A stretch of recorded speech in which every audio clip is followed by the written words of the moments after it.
오늘 저는 누가복음 23장 26절에서부터 49절의 말씀을 가지고 주님 가신 길이라는 제목을 통해 하나님의 말씀을 증거하고자 합니다. 사람은요, 어떤 길을 선택하느냐에 따라서 인생이 바뀌게 됩니다. 보통 고등학교나 대학교 때 전공을 선택하게 되면 그 전공이 평생을 가는 경우들이 많이 있습니다. 한 나라의 국가도 어떤 지도자를 만나냐에 따라서 그 나라의 운명이 갈리기도 합니다. 이번 코로나19에 대한 전 세계 나라들의 대처 방식을 보면 각 나라의 지도자에 따라서 전염병에 대한 대처 방식도 다르게 나타나고 그 결과도 다른 것을 보게 됩니다. 이러한 것을 볼 때 한 나라의 지도자가 어떤 사고를 갖고 있느냐, 그것이 얼마나 중요한지 깨닫게 됩니다. 그리스도인요, 사회에 참여하는 가장 좋은 방법은 바로 선거에서 투표를 하는 것입니다. 오늘부터 사전투표를 하게 되는데요, 공정한 선거가 될 수 있도록 기도하고 국민으로서의 권리를 꼭 행사를 해야 되는 것입니다. 오늘 고난주간 성금요일을 맞이하였습니다. 길이요 진리요 생명이신 예수 그리스도께서 2000년 전 고난의 길을 가셨습니다. 예루살렘에 가면요, 비아 돌로로사 14개 지점이 있습니다. 비아 돌로로사는요, 슬픔의 길, 고난의 길이라는 뜻이 있습니다. 예수님께서 빌라도의 뜰에서부터 골고다 언덕까지 십자가를 지시고 가신 그 길을 바로 말씀하고 있는 것입니다. 이 길은요, 예수님께서 사형 선고를 받은 곳, 그리고 예수님께서 십자가를 지신 곳, 그리고 처음 쓰러지신 곳, 구레네 시몬이 십자가를 대신 지고 간 곳, 예수님께서 다시 넘어지신 곳, 십자가에 못 박힌 곳, 예수님의 무덤 14곳이 있습니다. 오늘 2000년 전에 주님께서 가셨던 그 길을 우리가 다시 한번 말씀을 통해서 서로 나누고자 합니다. 그리고 그 길은 어떤 길이었는지, 그리고 왜 그 길을 가셨는지 오늘 말씀을 통해 나누고자 합니다. 첫째로, 주님이 가신 그 길은 십자가의 길이었습니다. 예수님께서 목요일 저녁 성만찬과 다락방 강론을 하시고 감람산에 있는 겟세마네 동산에 가셔서 기도하십니다. 기도를 시작하십니다. 아버지여, 만일 아버지의 뜻대로 이 잔을 내게서 옮기시옵소서. 그러나 내 원대로 마옵시고 아버지의 원대로 하옵소서. 주님께서는요, 힘을 쓰시고 애쓰시고 기도하셨습니다. 얼마나 필사적으로 기도하셨던지, 땀방울이 땅에 떨어지자 그 땀방울이 핏방울처럼 되었다고 성경이 기록하고 있습니다. 그러나 같이 기도하러 간 제자들은요, 잠을 자고 있었습니다. 주님께서 어찌하여 자느냐, 시험에 들지 않게 일어나 기도하라고 하지만 육신이 약하여서 그들은, 마음은 온이로되 육신이 약하여 그들은 잠에 취해 있었습니다. 말씀을 마치실 때 가룟 유다가 대제사장과 그 백성의 장로들이 보낸 한 무리를 이끌고 옵니다. 그러면서 예수님께 다가가 입맞춤을 합니다. 근데 이 입맞춤이요, 이 군호를 짠 겁니다. 그래서 이 입맞춤이 신호가 되어서 예수님을 찾게 되는 것입니다. 아, 이분이 입맞추면 이분이 예수님이니까 잡아가라, 그렇게 한 것입니다.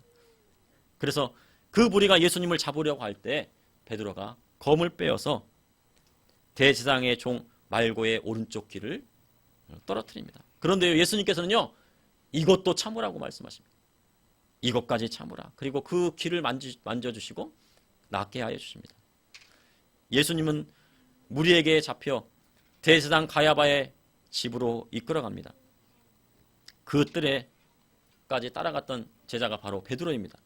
이 베드로는요, 요정이 예수님의 제자라고 추궁을 합니다. 이 요정은요, 이 말고의 친척입니다. 그러니까 다 알고 있었겠죠. 이 베드로가 누군지를 알고 있었을 것입니다. 그래서 추궁을 합니다. 그런데 이 예수님의 제자 베드로는요, 3번이나 예수님을 부인합니다. 그리고 닭이 울자 밖으로 나아가 대성통곡을 합니다. 대제사장의 집에서 지키던 자들이 예수님의 두 눈을 가립니다. 그리고 선지나 노릇해봐라 하면서 희롱합니다. 그리고 주먹으로 때립니다. 그런데 사람이요, 눈을 가리고 구타하는 거는요, 이 공포심이 몇 배가 된다고 합니다. 그냥 때리는 거하고요, 눈을 가리고 때리는 거. 왜 그러냐면은 사람이 눈을 가리지 않고 때릴 때에는 그 대비를 하게 됩니다. 그런데 눈을 가리고 때리게 되면 준비를 하지 못하기 때문에 그 공포심과 그 아픔은 이루 말할 수 없는 것입니다. 예수님께서는 공포에 쌓이셔서 맞게 되시게 된 것입니다. 날이 밝아오자요, 대제사장과 서기관들이 모여서 예수님을 공회로 끌어들입니다. 이 공회는요, 산헤드린 공회입니다. 산헤드린 공회는 이스라엘의 입법과 사법의 최고의 기관입니다. 그래서 70명으로 이루어졌는데요. 그 의장이 누구냐면 바로 대제사장입니다. 그리고 그 산헤드린 공회에서 그들이 신문을 합니다. 예수님께 내가 누구냐? 내가 하나님의 아들 그리스도냐? 성전을 헐고 3일 만에 짓는다고 했느냐? 증인도 있다. 그렇게 신문을 합니다. 그러자 예수님께서는 인자가 하나님의 권능의 우편에 앉은 것과 구름을 타고 오시는 것을 너희들이 보리라고 말씀하십니다. 바로 자신이 하나님이심을 나타내신 것입니다. 그들이 신성 모독죄이니 더 이상 증인이 필요 없다고 하며 사형을 선고합니다. 그리고 예수님의 얼굴에 침을 뱉고 주먹으로 치고 손바닥으로 때리기 시작합니다. 무리가 다 일어나 예수님을 빌라도에게 끌고 갑니다. 빌라도는요, 이 로마에서 파견한 유대의 5대 총독입니다. 무리들이 예수님을 빌라도에게 끌고 간 이유는 뭐냐면요, 이 산헤드린 공의회는요, 사람을 죽일 수 있는 권한이 없습니다. 아까 사형을 선고했지만 진짜 사람을 죽일 수는 없습니다. 그러나 이 유대의 총독 빌라도는 사람을 죽일 수 있는 권한이 있습니다. 그래서 예수님을 끌고 간 것입니다. 그들이 예수님을 고발합니다. 재판관에 올린 제목은요, 2가지가 있습니다. 한 가지는 가이사에게 세금을 내지 말라고 하는 것이고, 다른 하나는 자칭 그리스도라고 한 자라고 고발을 한 것입니다.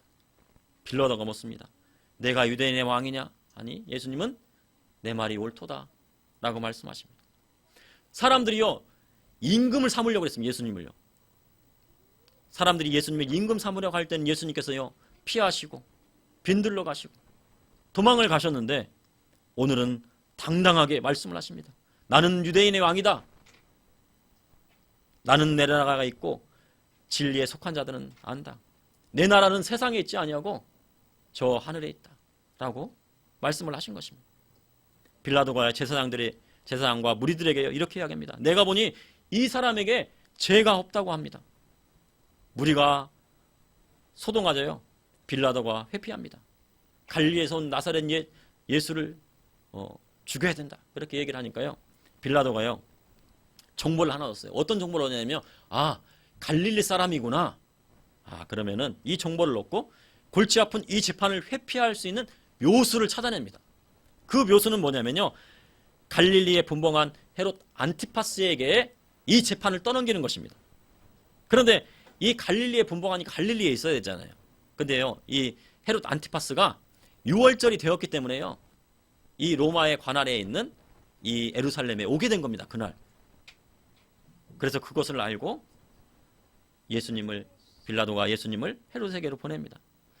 대제사장과 서기관들은 동일한 내용으로요, 헤롯에게 고소를 합니다. 헤롯에게 여러 말로, 헤롯이요, 예수님께 여러 말로 물으나 예수님께서 묵비권을 행사하십니다. 그러자 이 헤롯이 비정상적이고 사이코패스처럼요, 행태를 보입니다. 이적을 보고 싶어서 그렇게 물었는데 예수님께서 한마디도 하지 않으시자 자색 옷을 입혀놓고요, 예수님을 우롱하고 다시 빌라도에게 재판할 수 있도록 돌려보냅니다. 빌라도가 재판정에 앉아 있을 때 그의 아내가 사람을 보내어서 이야기를 전합니다. 저 옳은 사람에게 아무 상관도 하지 말고 아무 관여도 하지 말아라. 오늘 내가 꿈에서 내가 그 사람 때문에 애를 많이 태웠다. 이렇게 얘기를 합니다. 빌라도는요, 내가 신문해 보니 이 사람은 죄가 없다 하며, 또한 헤롯도 이 예수님은 죄가 없다고 이야기했다 라고 하면서 놓으려고 합니다. 그리고 때려서 놓으려고 합니다. 그리고 6월절에 한 사람을 놓아주는 관행이 있어서 예수님을, 유대의 왕 예수님을 놓아주기를 바라느냐 얘기를 하니까 이 무리들이 뭐라 하면요, 강도인 바라바를 놓아주라고 합니다. 예수님께서는요, 죄가 없으신데도 불구하고 예수님을 십자가에 못 박고 강도인 바라바를 놓아주라고 이야기를 한 것입니다. 빌라도가 예수님을 놓아주고자 하나 그들이 소리를 지릅니다. 그를 십자가에 못 박게 하소서, 십자가에 못 박게 하소서 라고 합니다. 빌라도가 세 번째로 이 사람이 무슨 악한 일을 하였느냐, 나는 그에게서 죽일 죄를 찾지 못하였나니 때려서 놓으리라 합니다. 그리고 빌라도가 군인들에게 내어줍니다. 군인들에게 내어주니까 군인들이요, 이 채찍질을 합니다. 그 로마 군병의 채찍질은 뭐냐면요, 이런 끈 같은데요, 그 쇠뭉치가 달려 있습니다. 그래서 예수님의 등을 때리게 되면요, 그 살점이 찢어지게 되는 것입니다. 예수님을 심히 때립니다. 그리고 가시관을 엮어서, 가시관이 우리가 보면은 우리 아카시아 나무 같은 그런 가시가 아닙니다. 이런 아주 긴 가시입니다.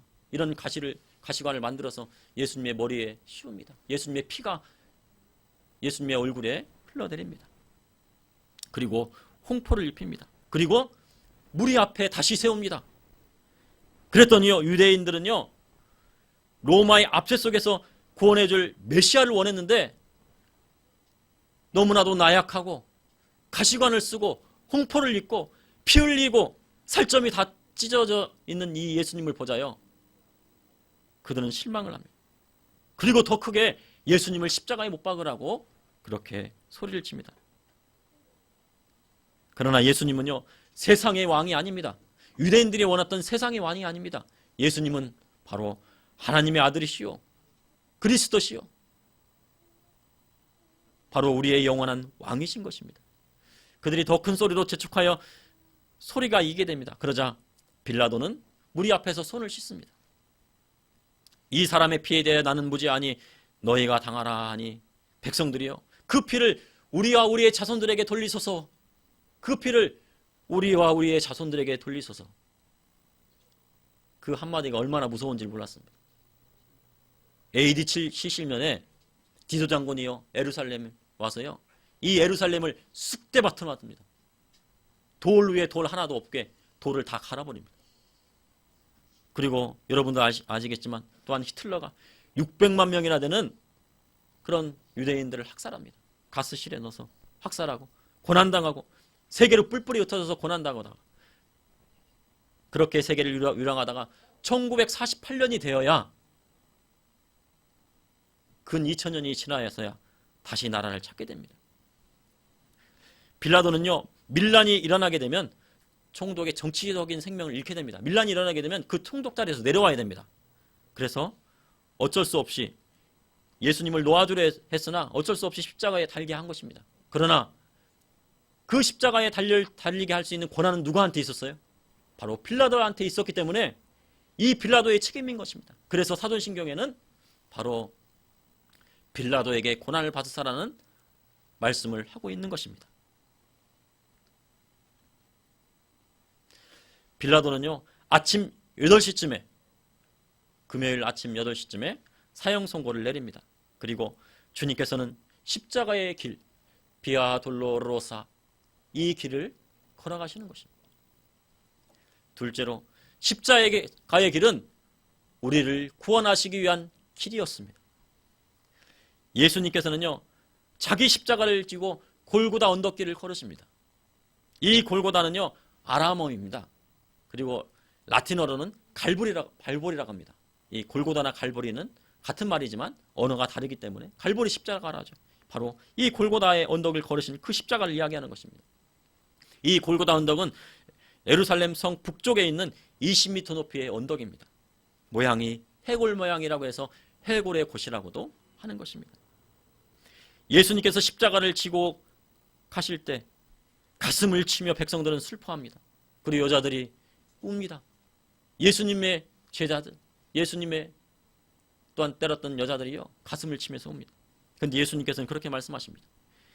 예루살렘의 딸들아, 나를 위하여 울지 말고 너희와 너희 자녀를 위하여 울라 말씀하십니다. 예수님께서는요, 누가 걱정이 더 됩니까? 예수님이 더 그 골고다 언덕을 걸으니까 예수님이 더 힘들고 고난 길을 걷는데요, 예수님 누굴 걱정하시냐면요, 예루살렘에 따라 나를 위해서 울지 말고 너희와 너희 자녀들을 위해서 울라고 말씀을 하십니다. 예수님은 그런 분이십니다.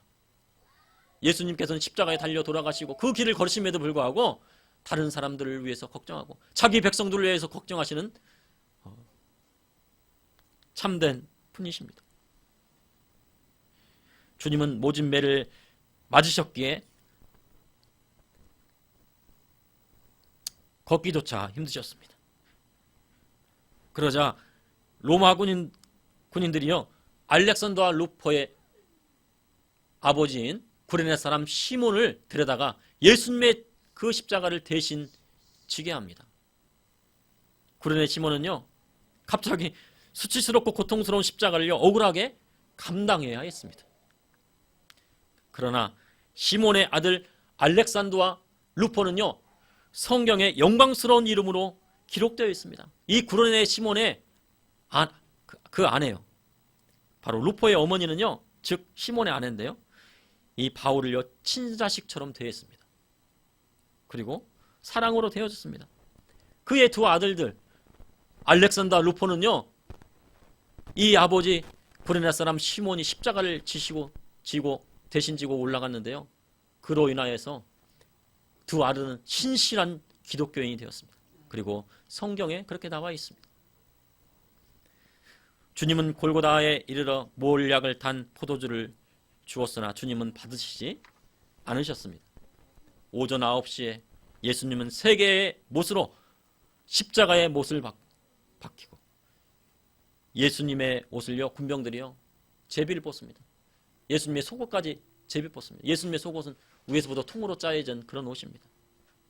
손과 발이 찢기는 아픔을 겪으시고, 그리고 주님의 십자가에는 나사렛 예수 유대인의 왕이라고 쓰여져 있습니다.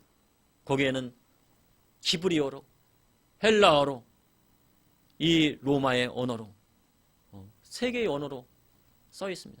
그래서 이 6월절에는요 전 세계에 있는 사람들이 다 오게 됩니다. 6월절 예루살렘에 와서요 이 6월절을 지내게 되어 있습니다. 그것이 세상 사람들에게 유대인의 왕이라고 쓴 패가 다 보이게 된 것입니다. 예수님께서 죽기 전에 십자가에서 고통 중에서 하신 7가지 말씀이 있습니다. 이 말씀을 뭐라고 하냐면요, 가상 7원이라고 얘기합니다. 아버지, 저들을 사하여 주옵소서. 자기들이 하는 것을 알지 못함이니이다. 주님은요 십자가에 못 박히시면서도요 자기를 못 박는 그 무리들을요 용서해달라고 합니다. 그들이 알지 못하기 때문에 그렇다고 예수님 그들을 용서해 주십시오 라고 기도를 했습니다. 그리고 예수님의 십자가의 좌우편은요 행악자들이 십자가에 달려 있습니다. 한 강도가 예수님을 조롱합니다. 그런데 그 옆에 있는 다른 사람이요 그 조롱하는 자를 꾸짖습니다. 그리고 예수님께 하나님의 나라에 임할 때 나를 기억해달라고 그렇게 예수님께 말씀을 드립니다. 그랬더니 예수님께서 내가 진실로 진실로 내게 이르노니 오늘 내가 나와 함께 낙원에 있으리라 말씀하셨습니다. 주님께서는요 주님을 믿는 자를요 이 낙원으로 이끌어 주시는 분입니다. 천국으로 이끌어 주시는 분입니다. 아무리 흉악한 죄를 지었을지라도 이 강도를 용서해 주셨듯이요 주님 앞에 나아가는 자에게는 주님께서 용서를 구해 주시는 것입니다. 이 고난주간을 통하여 내가 아무리 주님 앞에 죄를 지었을지라도 그것을 돌이키고 주님 앞에 나아가 주님 하나님의 나라에 임하실 때 나를 기억해달라고, 주님 나의 이름을 기록해달라고 기도할 때 주님은 그를 받아주시는 것입니다. 예수님 십자가의 곁에 그 어머니와 이모와 글로바의 아내 마리아와 막달라 마리아가 서 있습니다. 그리고 자기 어머니와요 또한 그리고 제자 요한이 서 있습니다. 그것을 보시고 주님은 말씀하십니다. 여자여 보소서, 아들이니이다. 보라 내 어머니라. 여자여 보소서 아들이니이다. 그 어머니가 예수님을 볼 때 얼마나 가시관을 쓰고 온몸에 피 흘리는, 그러면서도 이 예수님은요 고통 중에 있으면서도 그 어머니의 이름을 부릅니다. 그리고 요한에게 그럽니다. 보라 내 어머니라. 이제는 너의 어머니다. 그러니 네가 네 어머니처럼 모셔라. 그런 겁니다. 예수님께서는 육신의 어머니를 잊지 않으시고 제자 요한에게 어머니를 부탁합니다. 주님은요 이 십계명에서 제5계명 내 부모를 공경하라, 하나님의 계명을 철저히 지킨 것입니다. 이 제자 요한은 마리아를 자기 집에 모십니다. 그리고요 이 제자 요한은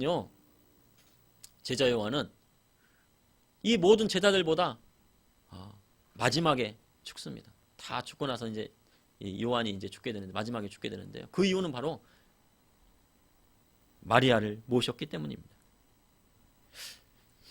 그리고 12시쯤 정오가 되자요 해가 빛을 잃기 시작합니다. 온 땅에 어둠이 임하여 흑암이 임하게 됩니다. 오후 3시까지 계속되고 제9시가 되어 예수님께서 크게 소리를 지르십니다. 엘리 엘리 라마 사막다니, 나의 하나님 나의 하나님 어찌하여 나를 버리셨나이까. 나의 하나님 나의 하나님 어찌하여 나를 버리셨나이까. 예수님께서는 그 하나밖에 없는 독생자 예수 그리스도를요 버리셨습니다. 왜 버리셨냐면 우리의 죄를 위하여, 우리를 하나님의 자녀 삼기 위해서, 우리의 죄를 용서해 주시기 위해서. 죄를 용서하기는요 희생의 제물이 필요한 것입니다. 예수님이요 희생의 제물이 되신 것입니다. 온 인류의 죄를 지으셨습니다. 예수님께서는 십자가에 달리시는 것보다요 온 인류의 죄를 지고 가는 것이 더 힘드셨을 것입니다. 그것이 힘드셨기에 아버지께 소리를 지르신 것입니다. 예수님께서는 모든 일이 이미 이루어진 것을 아시고 성경을 응하게 하시려고 내가 목마르다. 예수님은요 그 새벽부터 잡히셔서 9시에 십자가에 달리시고 6시간 동안 십자가에 매달려 있었습니다. 내가 목마르다. 군병들이 신포도주를 적신 해면을 우슬초에 예수님의 입에 댑니다. 받으시고 다 이루었다 하셨습니다. 아버지 내 영혼을 아버지의 손에 부탁하나이다 말씀하시고 숨쉬셨습니다. 예수님께서 운명하시자 성전의 휘장이요 위에서부터 아래로 찢어집니다.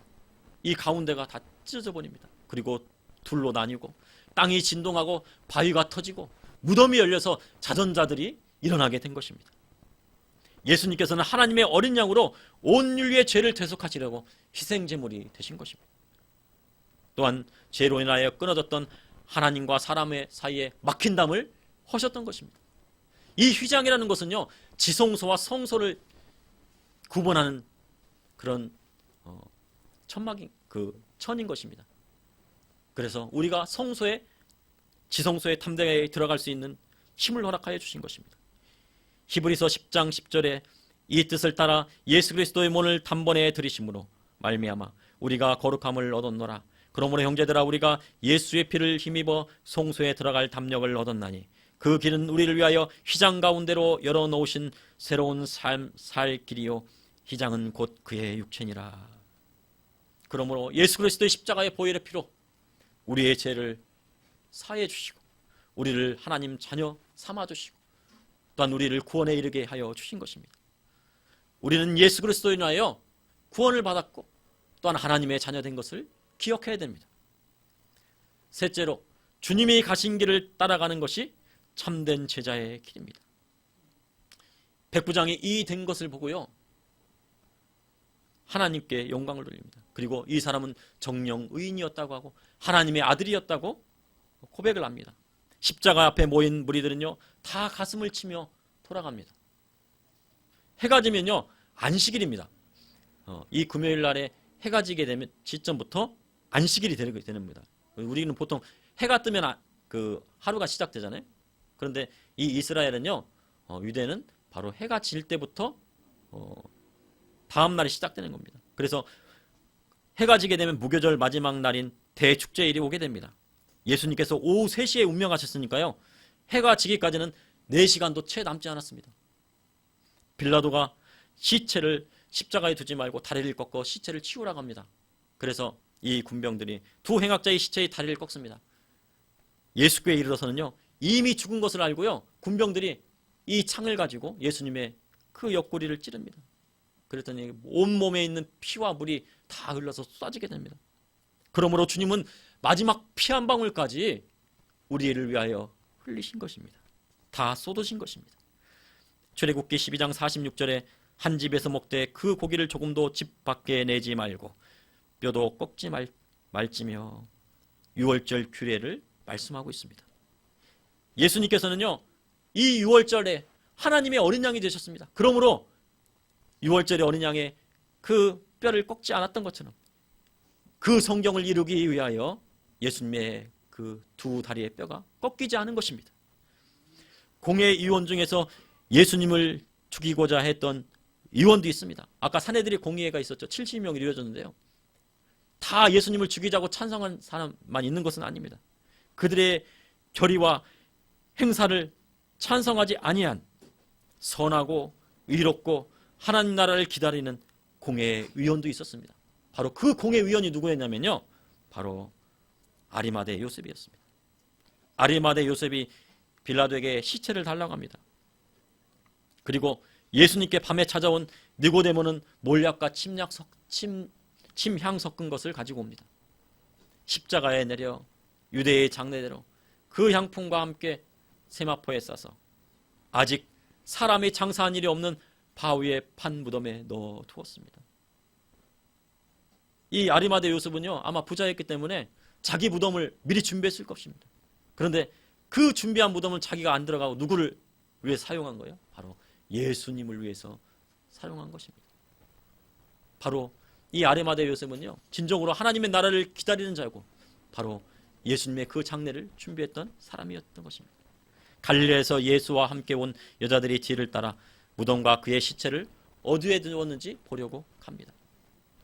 그리고 제사장과 바리새인들은요, 또 빌라도에 가가지고요, 예수께서 사흘 후에 살아난다고 하였으니 그 무덤을 굳게 지켜야 된다고 합니다. 군인들을 시켜서 사흘간 무덤을 굳게 지켜야 된다고 해요. 그러자 빌라도가 그의 말에 따라 경비병을 세워서 그 돌에다가 돌을 임봉하고요, 무덤을 굳게 지키게 합니다. 예수님의 제자들은 다 무서워 도망하고 여인들과 사랑하는 제자 요한만이 십자가 밑에서 예수님을 지킵니다. 그리고 요한마저 이 마리아를 데리고 집으로 가게 됩니다.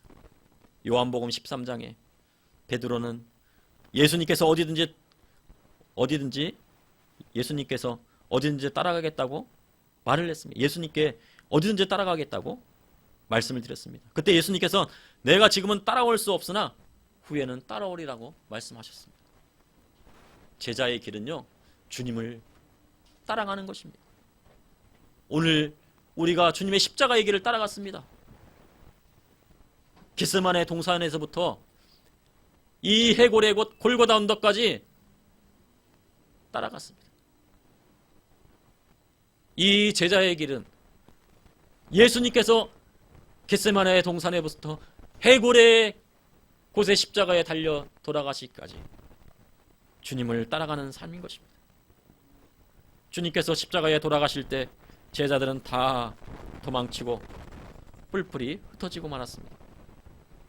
예수님을 3번 부인한 1등 제자 베드로도 안식 후 첫날까지 기다렸어요. 근데 이 베드로는요, 그래도 1등 제자니까요, 안식 후 첫날까지 기다렸습니다. 지금으로 말하면 주일날이죠. 주일날 아침까지 기다렸어요. 그런데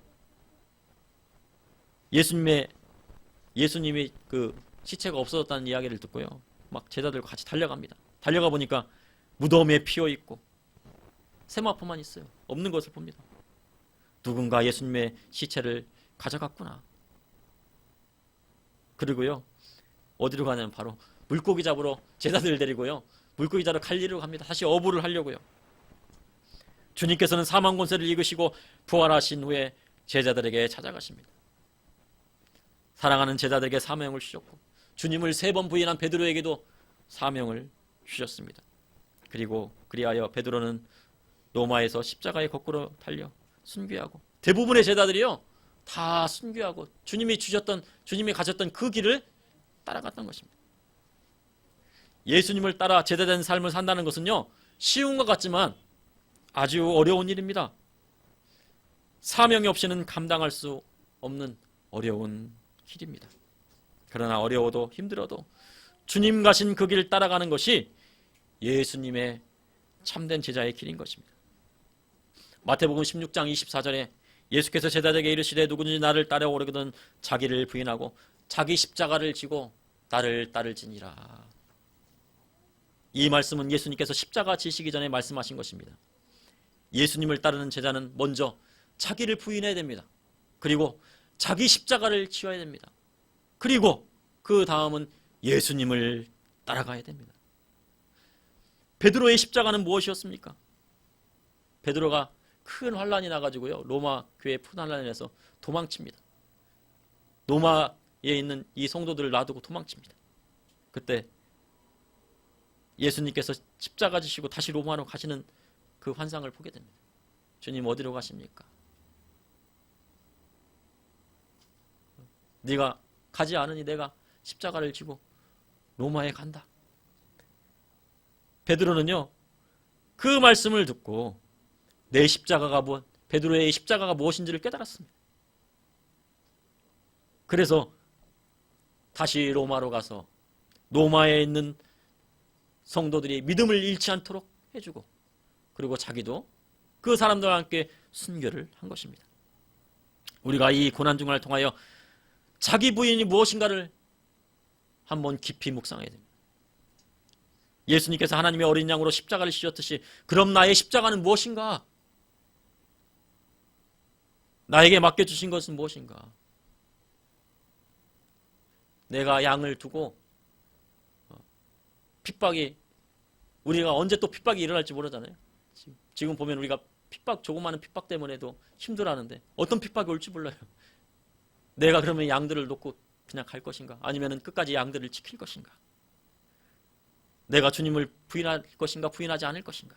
그것이 나의 십자가신 겁니다. 그리고 예수님을 따르는 것이 무엇인가? 깊이 생각을 해보아야 합니다. 오늘 말씀을 통하여 예수님께서 고난을 받으시고 십자가 지심을 면밀히 바라보았습니다. 저와 성도님들은 나의 십자가는 무엇인가? 깊이 생각해보고 예수님을 따라가는 삶을 살아야 합니다.